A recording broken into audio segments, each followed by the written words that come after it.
Right, okay. Predator Badlands. Okay, I just saw Predator Badlands, and here's my little review on it. So, what did I think to this film? Yeah, it's pretty good. Yeah, I loved it. I would say it's probably the best Predator film for a very long time. Obviously, it's not as good as the first one. The original movie is a classic and it will never be beaten. But I would say it's better than Predator 2. Predator 2 is kind of like a bit of schlock.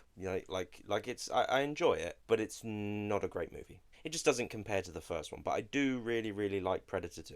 It's a good watch. It's a good watch. And then of course you've got the AVP movies, Alien versus Predator, and I quite like the first one. It's got some good stuff in it, and I enjoy parts of Alien versus Predator Requiem. Mainly, like I think the Pred Alien is all right. It's pretty cool, and obviously the main Predator, who's called Wolf, is really cool in that film. Those are the best parts of the film. And then of course after that we got Predators, and I would say this is probably the best sequel, but obviously it's nowhere near as good as the first one, but like it does copy the first one quite a bit, and it pretty much like does the same. It's the same concept essentially, like group of badasses, a group of characters are thrown into the jungle and they're being picked off one by one by some sort of alien monster hunter creature thing. But this time there's multiple predators, and there's bigger ones and there's smaller ones, and there's lots of aliens, and all of the characters are actually I think are pretty interesting characters. Like they're all like, one's like a serial killer, one is like a Mexican cartel guy, one's a Russian army dude, and then like special forces, like assassins, that sort of thing. One's like a Japanese sort of gangster type person, who's pretty cool, and then there's a samurai scene. I mean, yeah, like it's not a perfect movie, but I actually think it's a pretty good, like decent movie. It's a shame that we didn't really get like a follow up to it. Like Adrian Brody's in it. He's like the main character. It would have been interesting to see his character again. Although I will just say, like, maybe Adrian Brody wasn't the right choice for that role. Like I think they should have got somebody else. Like maybe, at the time you had, I don't know, like you could have I don't know, you could have got Thomas Jane or something. Like he was doing movies like The Mist and Give 'Em Hell Malone and stuff like that. Like at the time, or Mutant Chronicles. Does anyone remember that? You could have got him to be the lead, and I think that would have probably been better, or just anybody really. But Adrian Brody was a bit of an odd choice, but I think he's pretty good. I think he's an Oscar-winning actor, two-time Oscar-winning actor, and he's actually pretty good in the film. He's got that skinny muscle. He's not like Arnold, who's just like muscle. But either way, I love that film. I think Predators is a great film. Yeah, and then after that we got The Predator. I don't completely hate this film. Like it has some really shit things about it, but I also do quite like some of the action and some of the funny bits in it. Like Shane Black was the director. He's good at writing comedy. He's good at writing funny moments in films. Like he did Iron Man 3 and the Nice Guys. So he's a funny guy, and he's good at doing like comedy and stuff. But I don't know if he was, he's good at doing comedy action. But like I don't know if he was the right choice for Predator.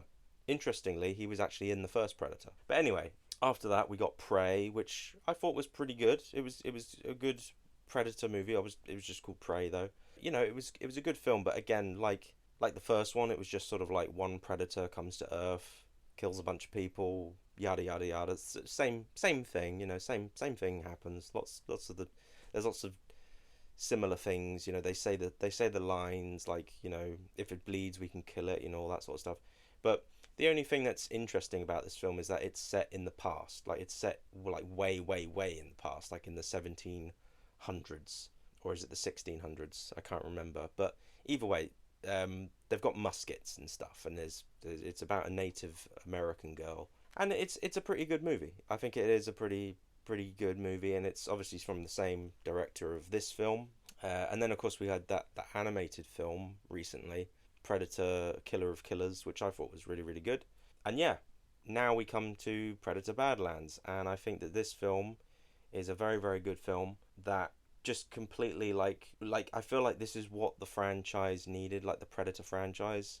Like it needed a shake up. And the idea of making the Predator, or a Predator or a Yautja, whatever they're called, making one of them the main character, I think was what this franchise needed. And I feel like this explores the lore of these, of these people, of this race, of this clan of aliens or whatever they are, Yautjas, and expands that and shows us what their culture is like.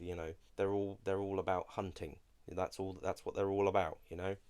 And yeah, I just find that very interesting that this is centered on a young a young blood, and he's looking to prove himself. And I think that there's a really really good story about him going off to like try and hunt this big old beast. To kill it and bring it back and bring back a trophy. To get respect. But then there's actually like a sort of a character like twist or a character journey that he goes through. Yeah, I think it's a very interesting sort of story. Then he obviously meets as well this android woman played by Ella Fanning, and she's really really funny in the film.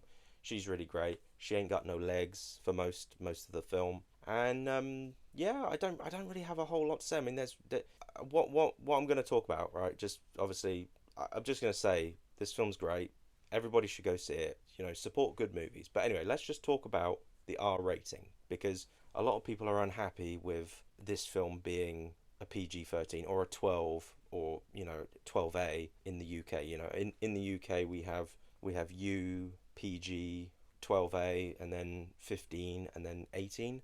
18 is like sort of your Saw type movies. 15 is like your John Wick movies, and then your 12 A's are like your Marvel movies, and then obviously your PG and your U's are like the Pixar and whatnot. But yeah, this film is obviously a 12A, and that's very odd for this type of film.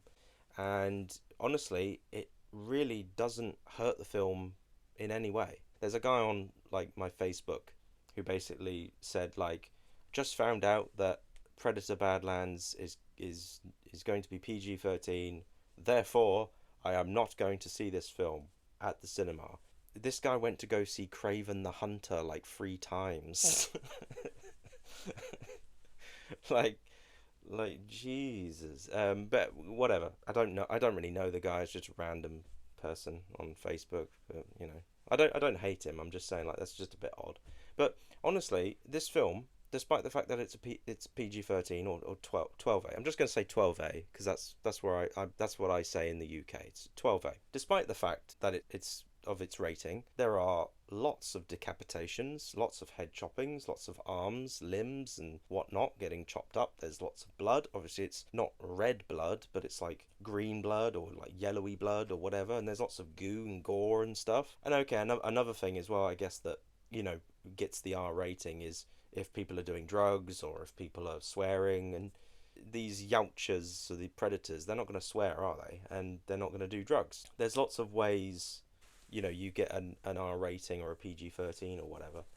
And honestly, like, an R rating doesn't make a movie good. Like, I mean, I haven't seen Craven the Hunter, but that movie's R rated. That's got terrible reviews. Die Hard 4, for instance, which I really, really like, there is actually an unrated cut of Die Hard 4, which I own. I've got the DVD of it somewhere. It's got more swearing in it, and it's got more blood and stuff in it. But I remember going to see that film at the cinema, and it was a 12, and it honestly wasn't all that bad. Whether it had an R rating or a PG-13, 12, 15, whatever, it doesn't matter as long as the film's well written and as well, if you are going to do like a 12 and you're not gonna have violent, like real like violence. You've got to, give the audience something else. So much bigger action.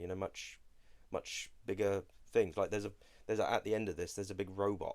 One of the androids is driving one of those things that Ripley had at the end of Aliens. But also, I will just say, like, you've got to look at this from a business point of view as well. Like, the Predator franchise, it's not like $1 billion franchise, really, is it? It has been successful in the past, but it's not really a huge blockbuster franchise, and I think that what they're trying to do with this film is just try and make a successful film. Just try and make it successful so we can get more. We can get more of these, and if they do make a follow up to this, maybe the follow up could be R rated. And as I said, like I don't really have a whole lot of criticisms for this film, but I will just say like yes, maybe it is lacking a human element to it, and that's one of the things about all the Predator movies is that you've got all these humans going up against this absolute savage, indestructible, well, near on indestructible monster who can turn invisible. This unstoppable threat. It's hunting them. And there's lots of tension and stuff. So I would just say like yeah, like it would be cool like if this film does well, then we could get another one, and maybe just maybe that one could have more human characters in it, and it could have more blood, and it could have more violence. But it just doesn't seem very logical if, say, for instance, you've got a film, let's say, and you've got a script, and let's just say there's a scene where, I don't know, a guy gets his head ripped out of his spine or whatever, his spinal thing gets ripped out, just like in all the other Predator films, or a guy gets skinned and then tied up to a tree or whatever.